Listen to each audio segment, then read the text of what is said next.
Greetings to the members of Congress.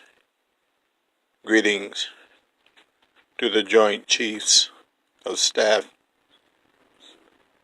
Greetings to the VP, Mr. President, and the American people.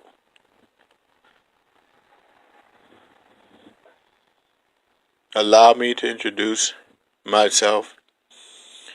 I am Stephen Silver, formerly known as the American Griot, now orator, poet, activist.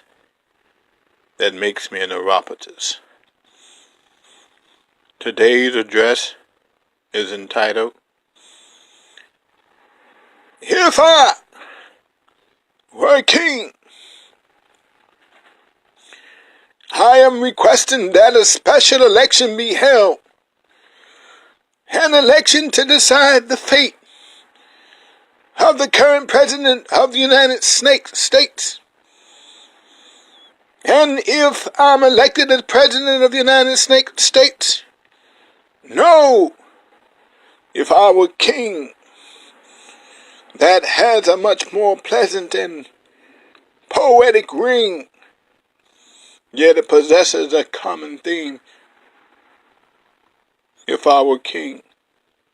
If I were king, the first thing I would do is to commission the poets, the lyricists, the musicians to compose a song, an anthem, a song one the entire nation can sing along. A song about America, a song that would have a majestic ring. Oh, if I were king. If I were king, I'd change the course of human history. I'd change the world. I'd change the trajectory of a world impearled. If I were king, I'd give to the needy, not feed the belly of the greedy. If I were king, I'd make a difference.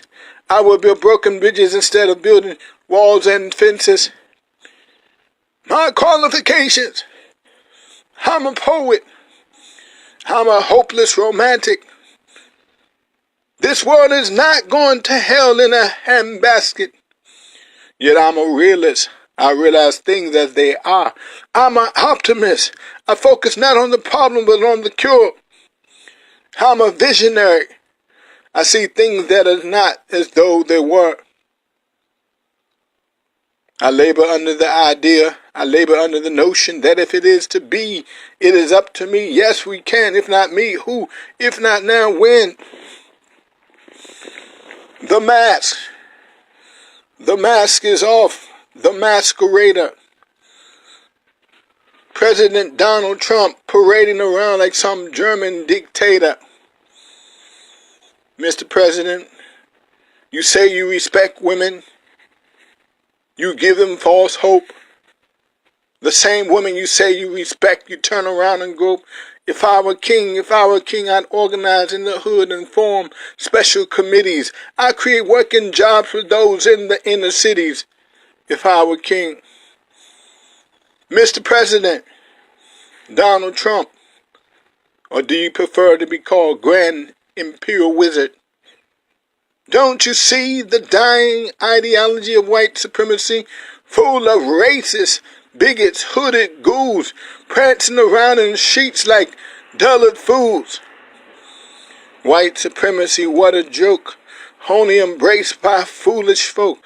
Mr. President, you cannot continue to do, no, you cannot continue to do the dirt you do. Surely your antics will catch up with you. Mr. President, you have become predictably unpredictable. And for a man in your position, your mouth is much too foul, yes, putrid. Every day we can expect for you to say something crass or just borderline stupid. You see yourself as boss, but the people's respect you have lost. You have crossed the line. The thing that bugs me, thing that bothers me most, really itches. What the hell do you mean by calling my African American brothers sons of bitches? Your presidency is a joke. Your legacy is already up in smoke. Make America great again? Tell me, Mr. President.